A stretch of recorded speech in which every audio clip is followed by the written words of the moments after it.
Hey, welcome to Let's Talk Nation. I'm your man. And hey, thank you for joining Let's Talk Nation tonight. We have a special treat for you. And y'all know, usually you see this co-host in a window, but now you're seeing him tonight in the studio, Doc for Life. You had to fly in.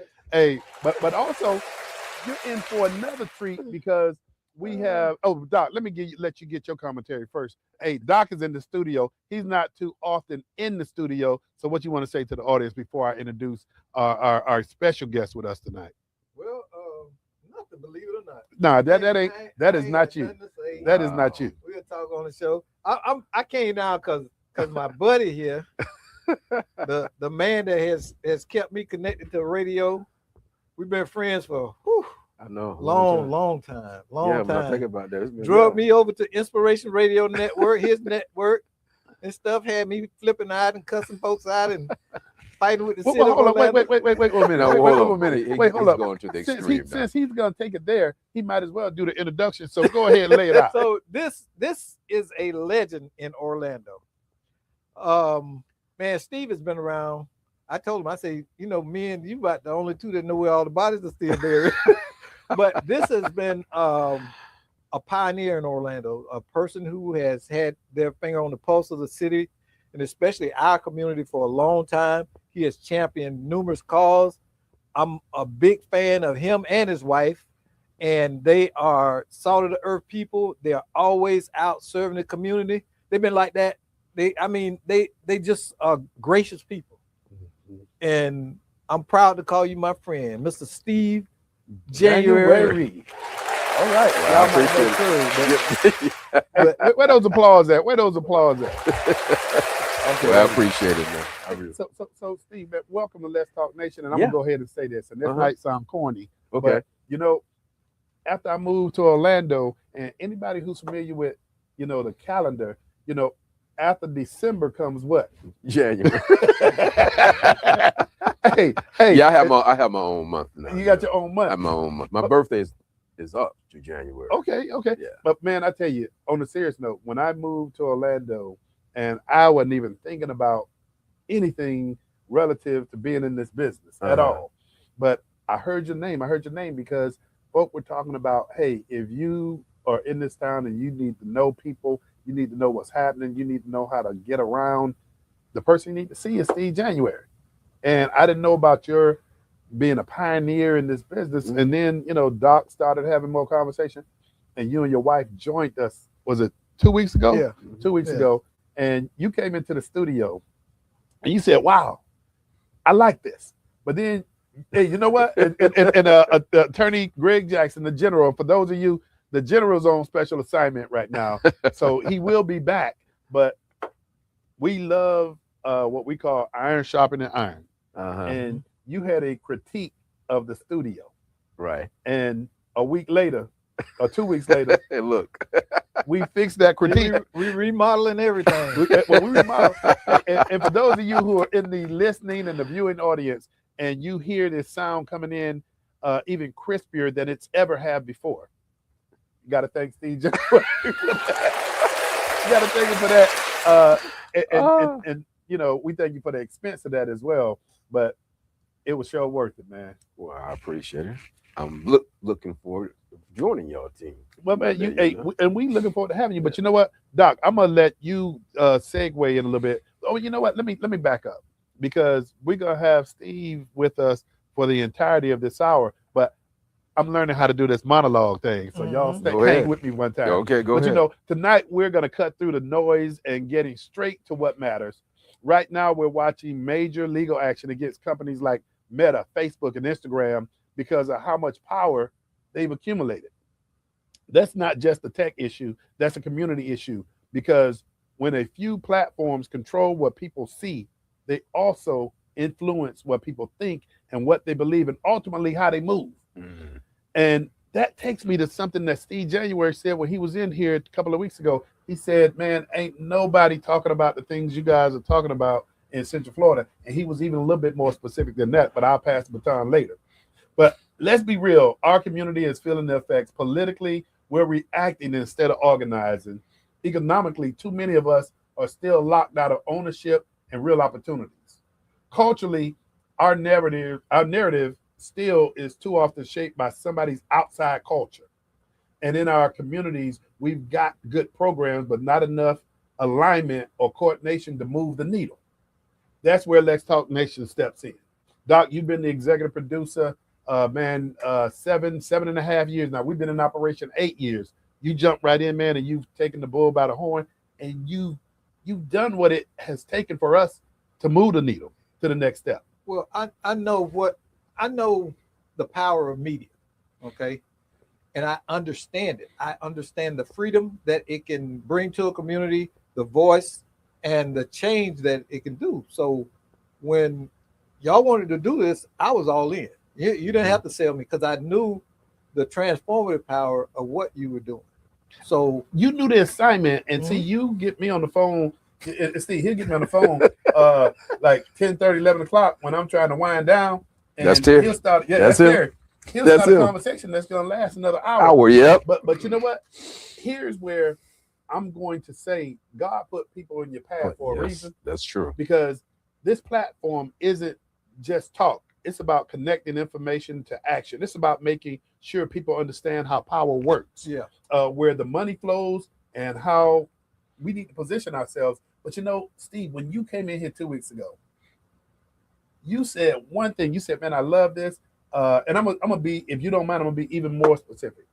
You said the Black community, it needs this. That's right. The Black community do. It needs this, and you know, we're not gonna sit up here like we oftentimes see that other people designate who's gonna be the spokesperson for Black America. Mhm. We're not trying to do that, but what we're trying to do is provide an opportunity. But Steve, let me ask you, man, you've been around. I mean, just as Doc said, you've been a pioneer, man.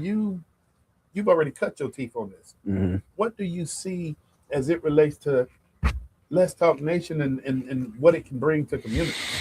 Oh wow, it can bring a lot. It can bring information and education.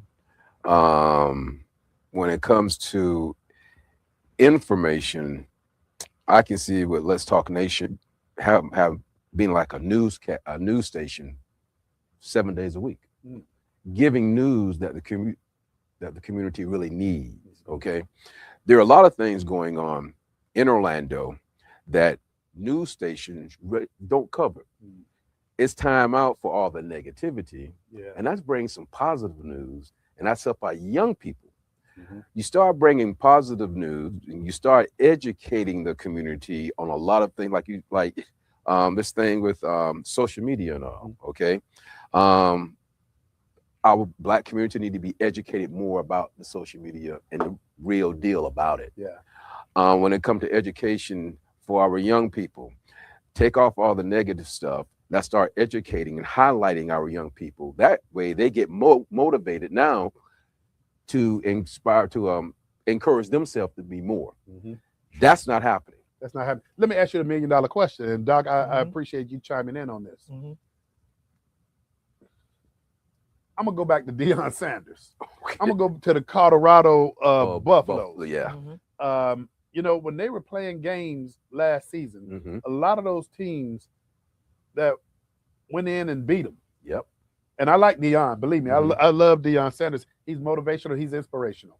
But what a lot of those other teams said was that the Buffaloes were playing for clicks and not victories. Hmm. When we talk about positive versus negative, it's sad to say that negativity gets more clicks than when you see somebody doing good in the community, see somebody Mhm. excelling, looking at outcomes. So either You one know, of you, it's funny that you say that because that's exactly what's got Meta in trouble right now. Because what they're doing with their algorithm Mhm. and social media is they're rewarding those posts that creates that controversies because people travel, Mhm. and that's part of the lawsuit uh, and the issue with the young people because they are using those stories or angles to really get those clicks. It's like this past weekend, the Erica Kirk thing, Mhm. right, with Drewski. Yeah.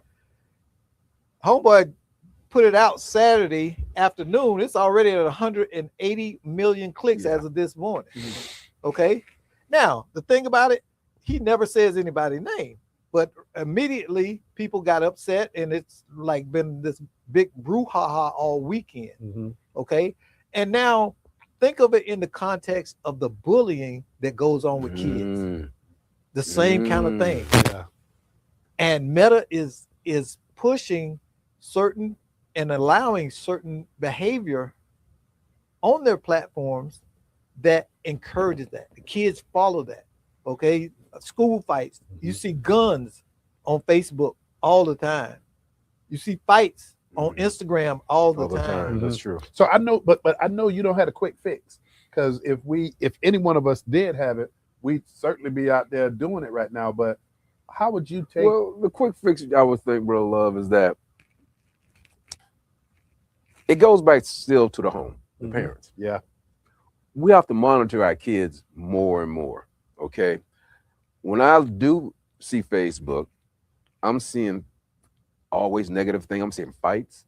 And what hurts me so much sometimes, I see our young ladies. Okay, Yeah. let me be honest. I'm Yeah. being real about it. Yeah. This is me. Yeah. I see the young ladies out there fighting, Mhm. not the men. And that really hurts. It's like, what has happened? And with social media, I mean, this thing is well, it's to me, it's not really like social media to me. That's it's like I can't use the word, and God forgive me, I'm not going to use the word. Yeah. Mhm. Yeah. But it's crazy, man. And then you got kids on here, you know, they killing each other. Then they're laughing about it on Facebook. Yeah. Right. Until you see them crying in Yeah. somebody's courtroom. Yeah. But you know what? When you talk about the fact that it comes down to what takes place in the home, parents, Doc, I'm gonna pass the baton, because you did a good job of when you saying mama's 16 and grandmama's 30 something, 32. So so there's a breakdown here. Yeah. I don't care what I mean. So how do you get your arms around this when I look back, my mom, was, I don't know, late 20s or in the 30s when I arrived on the scene, and me and my siblings, grandmama was in her 50s or 60s. So, well, how do you deal with this generational deal where you have kids raising kids? Well, listen to what you're saying. You're saying mamas and grandmamas. Mm-hmm. You need to say nothing about the dads. Oh, you're right. You're right. See, half of the households now in America, there's no male figure there. Mhm. You're going deep now, brother. Yeah, there's no male figure there. When I was coming up, my dad was in the military, but I had male figures like Willie J. Bruton, Mr. Eddie Sherrod. You had a big- you yeah, had a yeah, village there, right. yeah. I was around men. Yeah. Okay, and now there's our brothers are absent from the home, so you got these moms raising boys, Mm-hmm. and these boys turn out to be mama boys. Yeah, not me. Okay, let me You're right. stop. So I'm gonna stop. I'm gonna stop. and Terry. you- Terry, no, look I, at- I call them extra large boys. Yeah. They're not You know, men, so- they're extra large boys. So that's the problem, Yeah. Brother Love, is that men have to step to the plate. The women have to come together. Hey, you got a child by him or whatever. Y'all got to learn to deal with that. And the man needs to be around more and more and more. Because, see, grandmama, she's still going back to the old days on things. Yeah, Things have changed now, man. you're right. And one thing that I have noticed is that young men under 40 tend to be very emotionally immature. They don't know how to deal with controversy or conflict. They try to stand up there and argue with a woman. Yeah. But No you saying respect. that, Doc, and for those of you who are tuned in to Let's Talk Nation, this is how we get on. We have real conversations. And Doc, based on what you're saying, and Steve, I'm glad you brought up the fact that, first we talked about the village. Then we talked about the home. We talked about parenting. Then we drilled down, and now we're talking about fathers, men, in comparison versus boys. But you also said something else about how they mama boys and things of that nature. But here's something both of you have missed so far. Okay. The fact that, and we get this from Dr. Randy Nelson, who Mhm. is a renowned scientist and highly sought after. And Doc and I, we have the honor and privilege of saying Dr. Nelson's been a good friend and that's how we get this tutelage. But the fact of the matter is, if you look at empirical data, you got a higher percentage of single-headed households that are headed by females raising these mama Right. boys that you call them. Yeah. Right. And so how are they expected to understand what the journey towards manhood is supposed to look like? Because I will say this, my mom did a great job with me and my 3 brothers. Mm-hmm. She taught us how to be responsible. She taught us how to be compassionate. She taught us a number of things. But the one thing my mom, and I say this with all due respect, could never teach us how to be men. My sister, Yeah. she was on point. Mm-hmm. And so I don't offer any excuses for that. But I tell you what, there was a lot of neighborhood guys who filled the gap when my mom and dad divorced. Mm-hmm. And I know somebody might be out there Now. saying, where was your dad? But where are the neighborhood guys? Where the Them neighborhood them- guys? Them guys Mhm. ain't there no more. No, no. You know, Mhm. they say, hey, don't come out. You ain't got no business out here. This ain't for you. For you. Yeah. Yeah. They will steer you Yeah. away from that kind of stuff. Mm-hmm. But those guys now, they say, hey, come with me. Come, let's go get this lick. Yeah. You see what I'm saying? It's a different mindset. It really it is. It's It the really get is. over It mindset. really is. And so you don't have anybody cautioning you or restricting you or giving you the other side of the coin. So Yeah. everything is go, go, go. But there's a communities of care model that's evidence-based. That communities of care model take four domains. One of them is education. One of them is community. The other one is family. We are hitting on, and I can't remember the 4th one right now, but we're hitting on 2 of the 4 when you talk about family and community. Mhm. That is something that we need to be able to get our arms around. And then when you say family and community, we got to think about faith organizations that have always been there, no matter how high you go, Mhm. and no matter how far you fall, they have been there. Doc, I know your position, but what I'm saying is these institutions. You felt it right on this side. It was right here. You felt it. You felt it coming over there. Hey, man, I know. I mean, that's my boy right there, and I know. Doc, go ahead. I surrender. Go ahead. Listen. This is what I always say. Now, y'all know I'm a true man of God. That is me through and through. But I also understand that the way that the Black church has become now, it's not in a place where it used to be. You had a sound church before with a simple message. Now you have a performance church with a different message. It's not. I disagree to a it's not- point. It's not the gospel of grandmama. Now there's some churches, bro, that have the gospel of grandma. I know, but You got those those. are what they hard to find, ain't they? Because Yes, they ain't got the well, lights they and the hard, mirror. right? I'm not. I'm they not hard to knocking. find because this generation now are used now to the lights and all of that, and you Mhm. know, where to this generation, that's what they like. When I was coming up, lights, what? Yeah. The spirit, But the they true don't- spirit. But, But see, but listen, they are going for the aesthetics, mhm. and you have to have the word.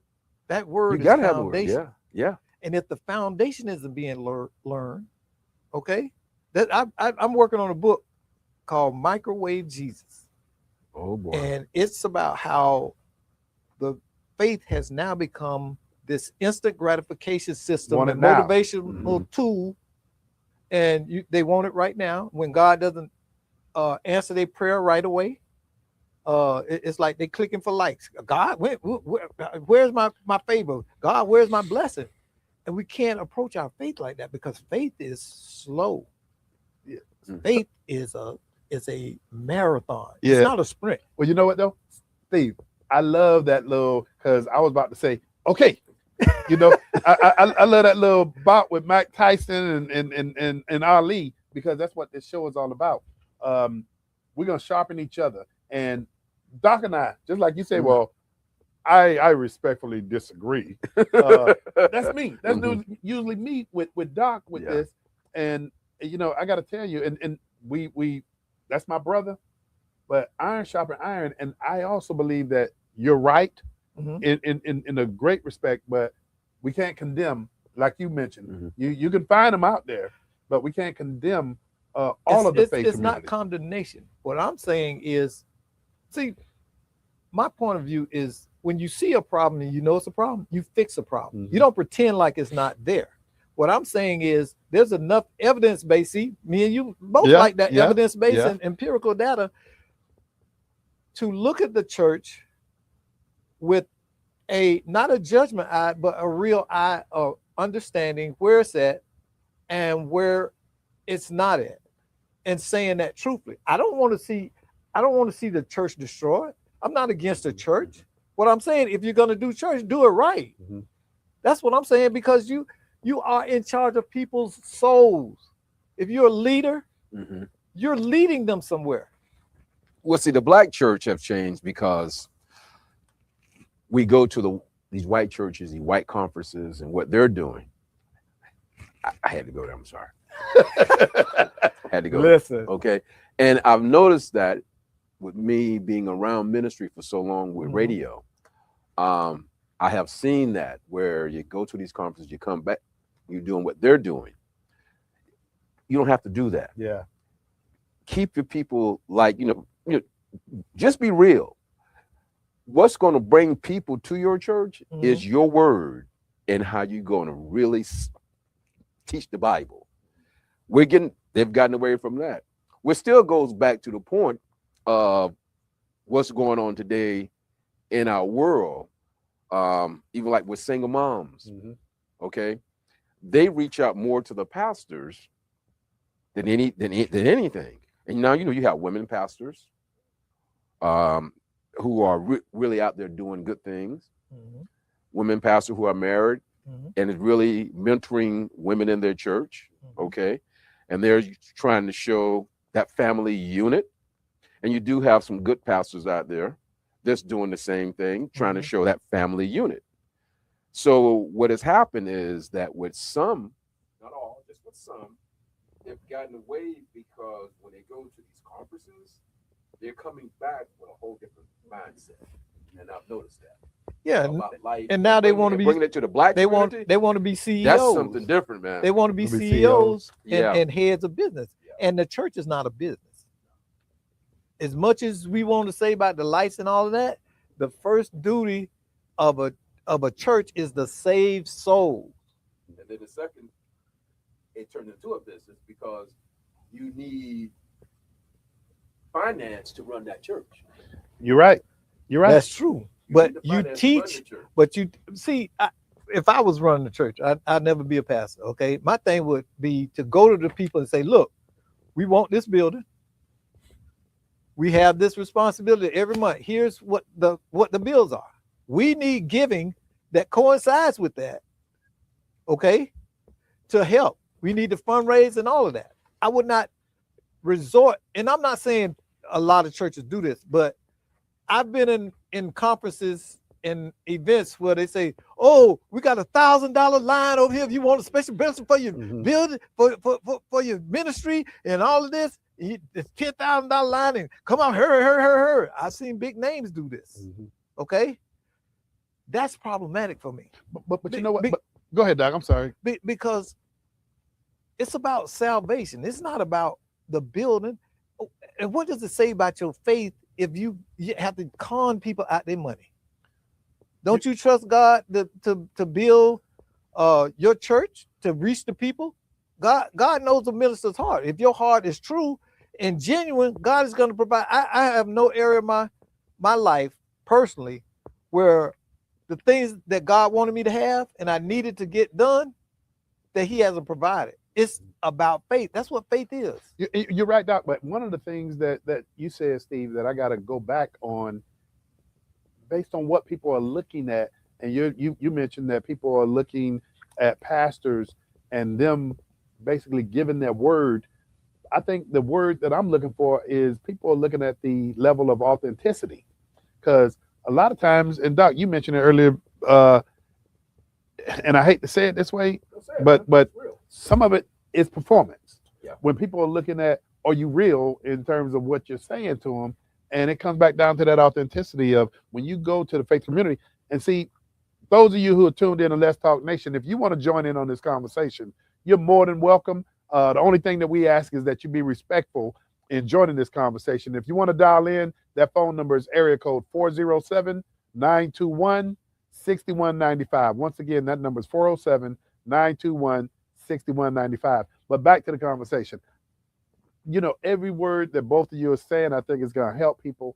But the other piece of this too is, and I respect those faith organizations that want to completely stay out of politics. I respect them and understand. But you know, a lot of things that are affecting us today are things that are external to church. A lot of the policies that are going into effect, the population, and I keep hearing it time and time again, of the African American community is saying, why are we voting when our vote don't matter?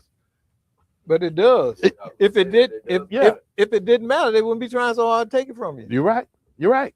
Well, plus when you don't vote, that's still a vote. Yeah.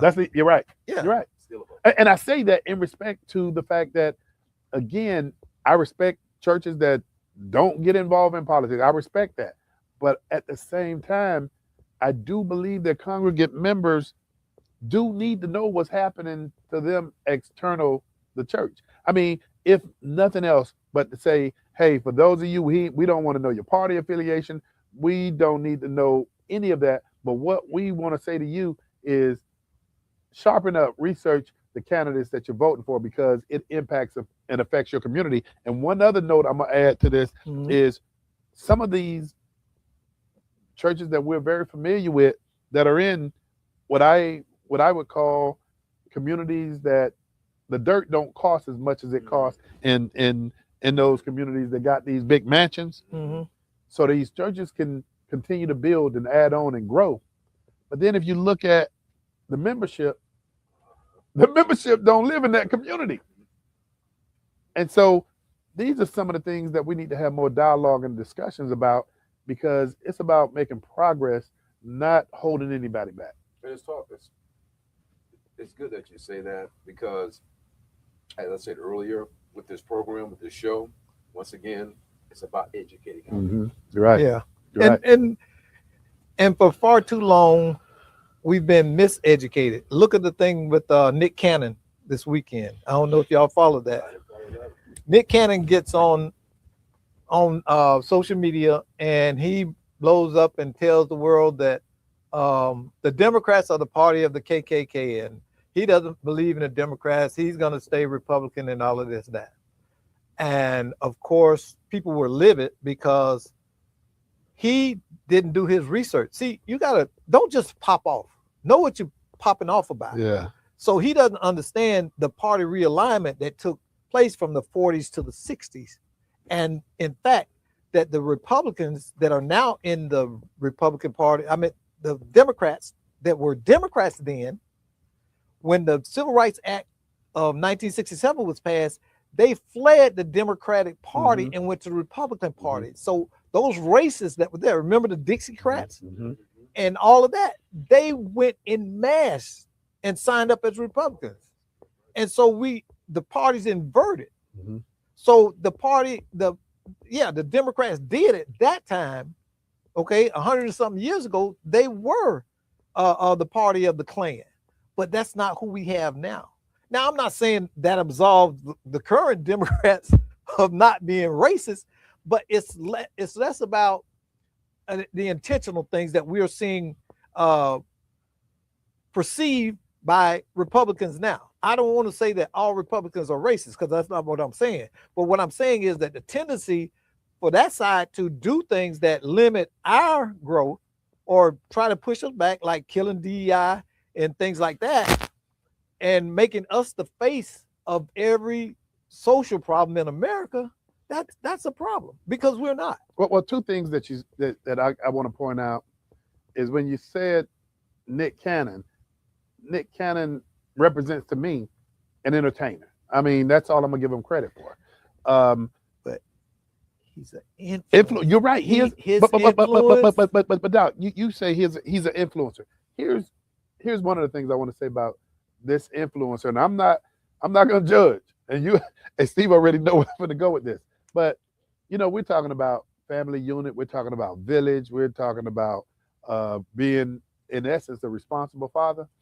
You talking about the same Nick Cannon that got about 13 children from I don't know how many women, and he is on a mission to populate America.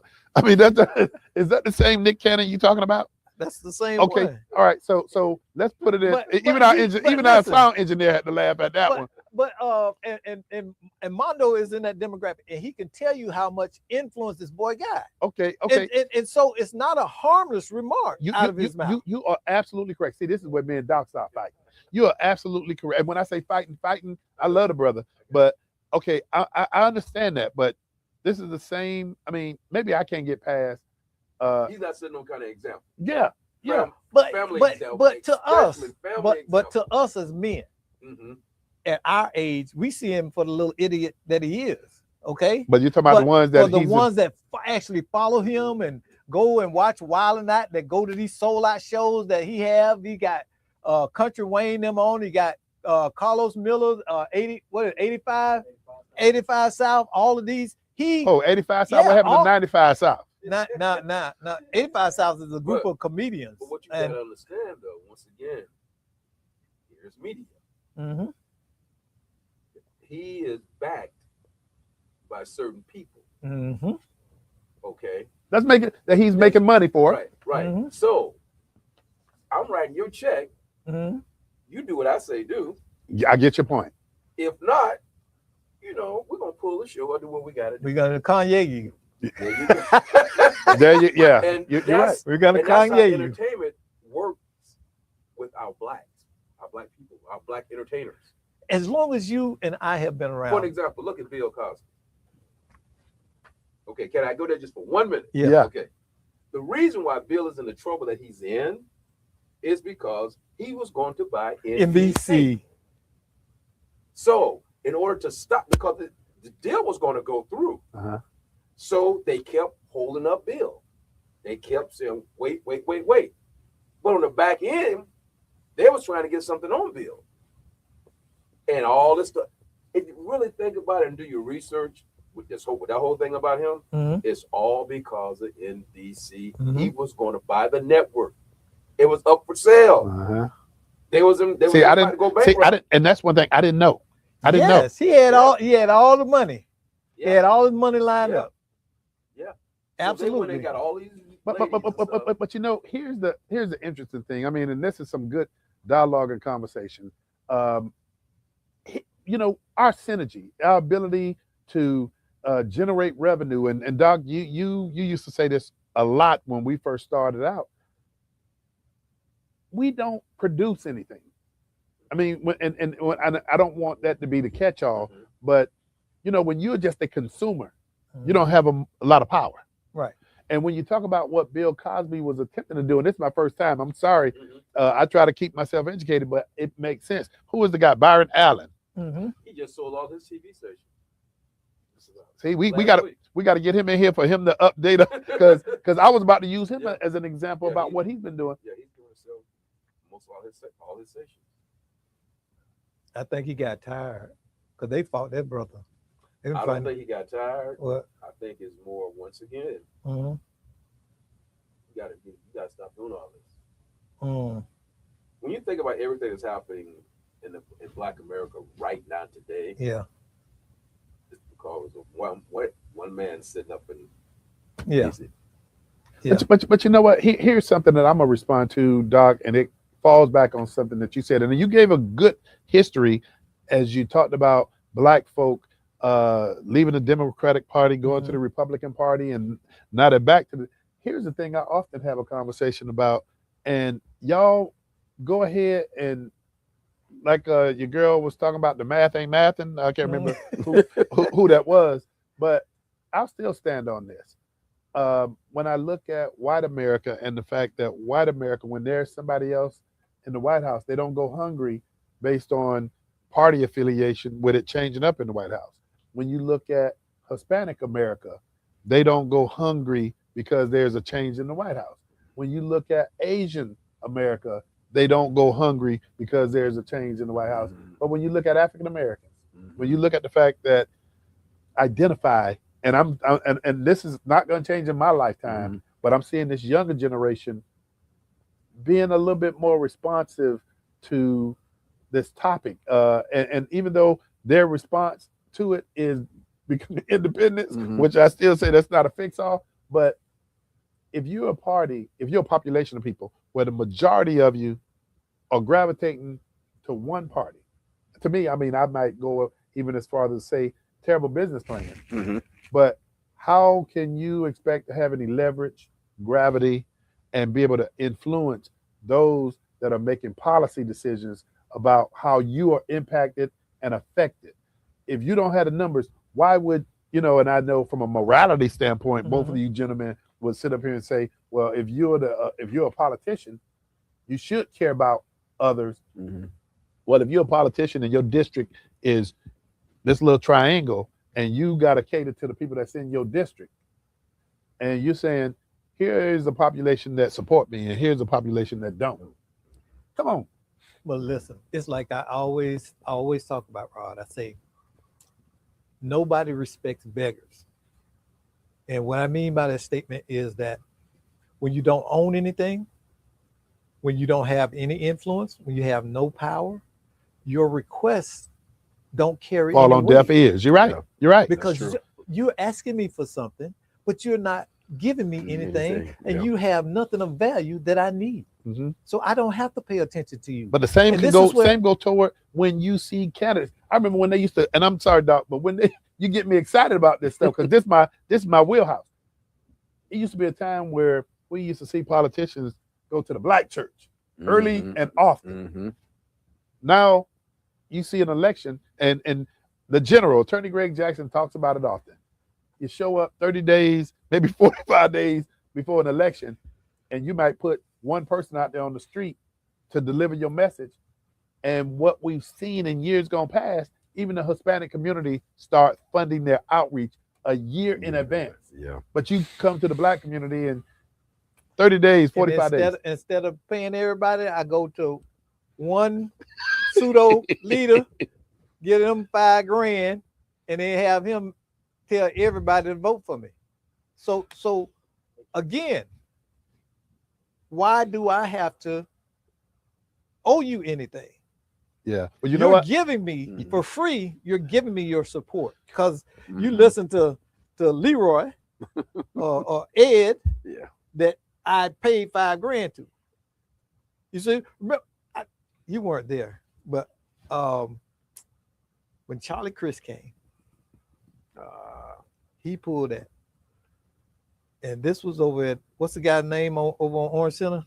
Chef Eddie, his restaurant. Charlie Chris met with the Democratic Leadership Party here. I was over there. But you know what? And I asked them, well, where's the money for us to get out here and do all this? You did something a lot of people don't do.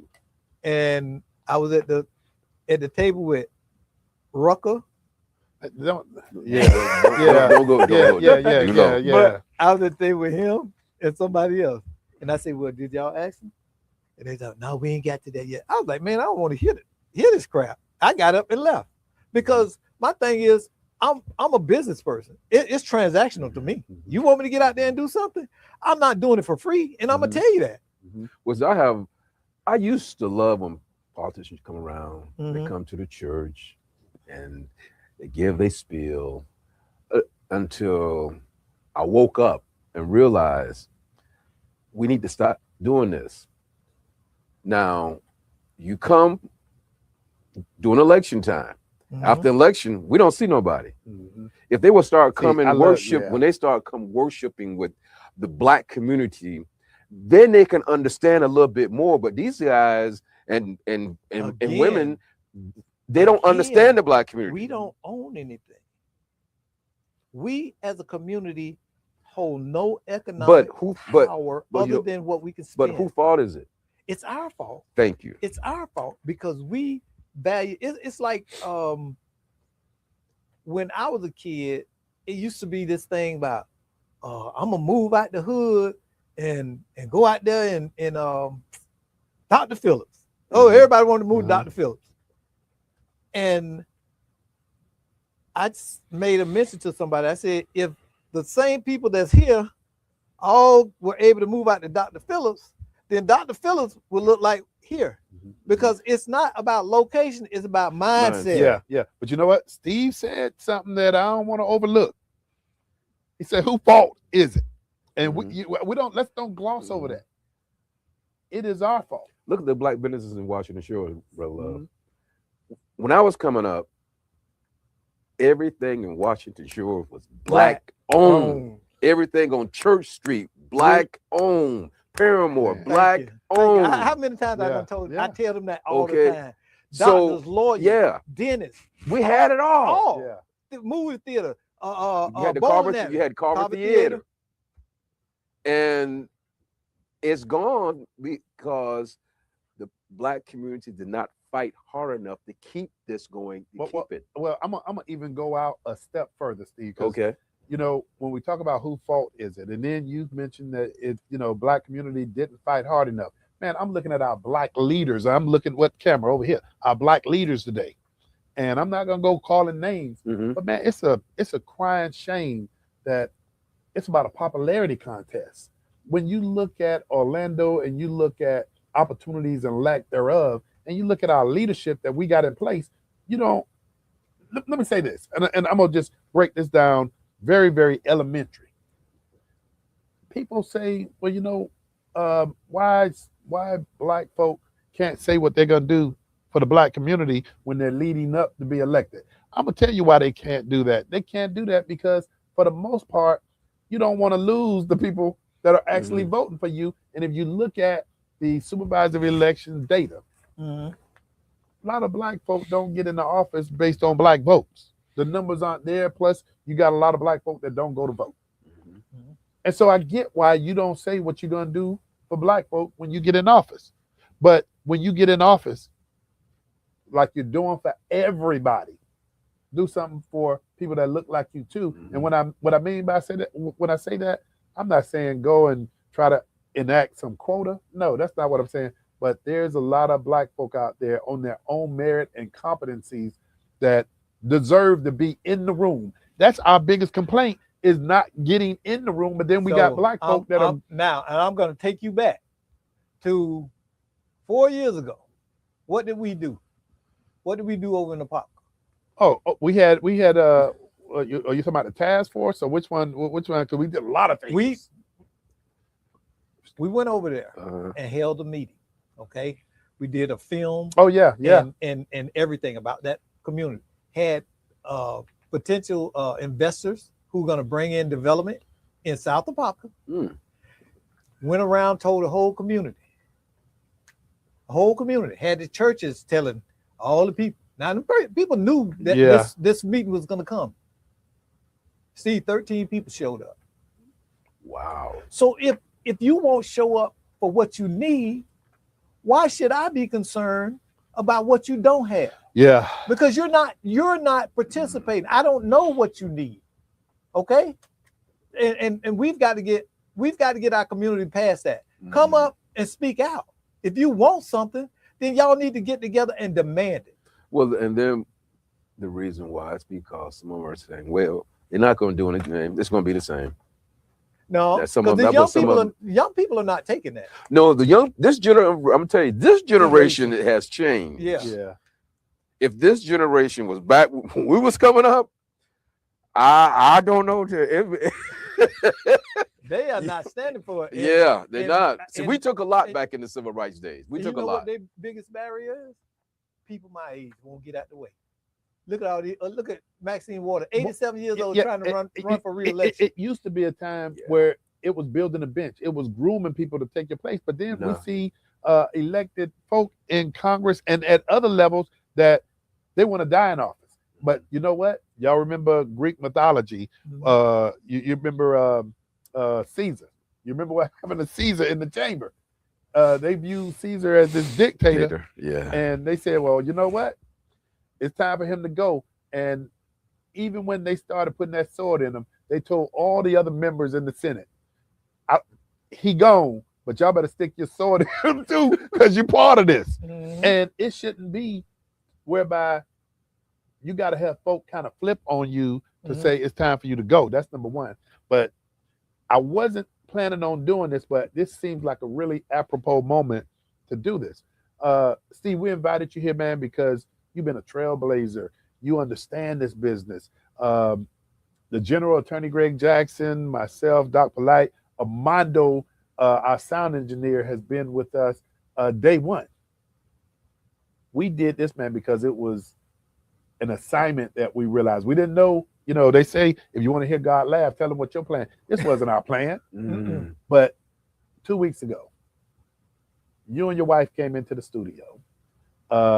Orange County has added 2 additional district seats to Orange County government for commission seats. Your wife is running for one of those seats. Mm-hmm. And again, this I didn't plan, Doc, Mhm. but when we talk about accountability, when we talk about leadership, when we talk about what the community needs, and here's why I've been holding, and not that I'm popular or this or that, but I've had folk over the last few months asking for my support and endorsement. I've been holding it because here's something that I realized having sat on the dais Mhm. when I was appointed as an Orange County commissioner. When you're on that dais, you naked by yourself in the decisions that you're making, and you got to stand behind those decisions. Mhm. But the other thing that you do have is a voice. And when there was this issue about raising property taxes to create a Orange County Children's Fund, I stood naked on that dais because I was being encouraged by a number of people to make the motion to open the discussion. Instead, I asked Orange County staff, what are we doing with the almost $100 million of taxpayer money that we're already getting? Mm. Thus, we didn't raise taxes. We put additional $20 million, and that $20 million is Orange County wide, but it's targeting areas that you got 48 zip codes in Orange County. Of the 48, 7 zip codes, and a lot of people don't know this stuff, Mhm. 7 zip codes getting 70% of your juvenile delinquency, child welfare, calls for service from law enforcement. Think about that. So it would merit putting more of your resources in the areas that you need it the most. Now, I'm coming full circle. I've known your wife, man, I think I met her when she was a legislative aide Mm-hmm. for Sipling, right? Mm-hmm. She was always dutiful when it came to her care, her concern, her competencies, knowing how to navigate the policy and the appropriation. Back then, I was a government worker. I wasn't as astute in the policy and appropriation practices. Your wife was miles ahead in these issues. Now she's running for office. Mhm. I'm going to tell you, and I haven't endorsed anybody yet, but I'm going to tell you why I like your wife for that position. Is because she came in this studio, Doc, and Yeah. you were producing the show. She told people why she deserved to be there. Mhm.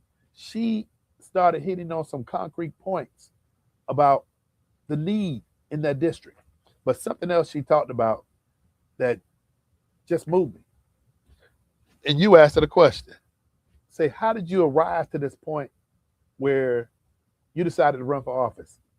And she brought it home. She said, that was a family decision. That was so Steve, I say all that to say this, man. I am impressed. We're sitting up here thinking about the conversation we're having here tonight. Mm-hmm. Thinking about the level of accountability.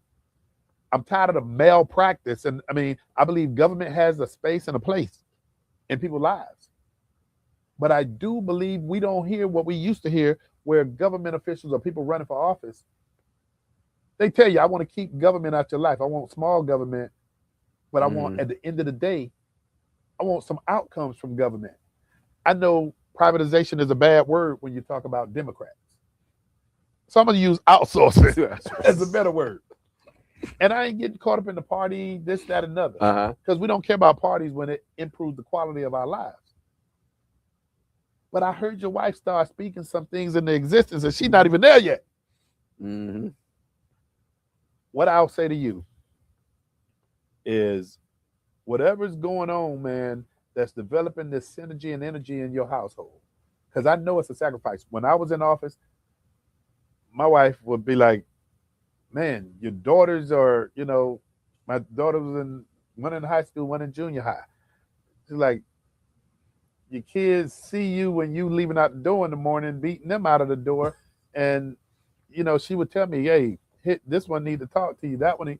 And I got girls, man. So you got to spend that Well, time. yeah, Mhm. yeah, one boy and the rest of girls. But Yeah, it's a understand. sacrifice. Nice. I Yes, know it it's a is. sacrifice. It is. I'm impressed with what I heard. I'm impressed with what I know. Mhm. What I will say to you is, Let's Talk Nation. Let's Talk Nation is about the business, and Doc, we said this from day one. Mhm. What about outcomes? Your wife, man, has been saying some things and doing some things, man, that are making people raise their eyebrows. What I'm looking for is an individual that's going to sit on that dais Mm-hmm. and be unafraid. Mm-hmm. And what people don't realize, when you get people on the dais, Mhm. you can't say, okay, you're there now, go do your job. That's only one vote. Steve, you got Let's Talk Nation, man, as a support mechanism. Well, I appreciate it. Yeah. See, what Shannon Curry is more like, when we met, it was just like we was going through some things.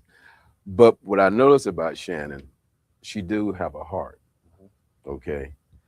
And then what she noticed about me, I have a heart.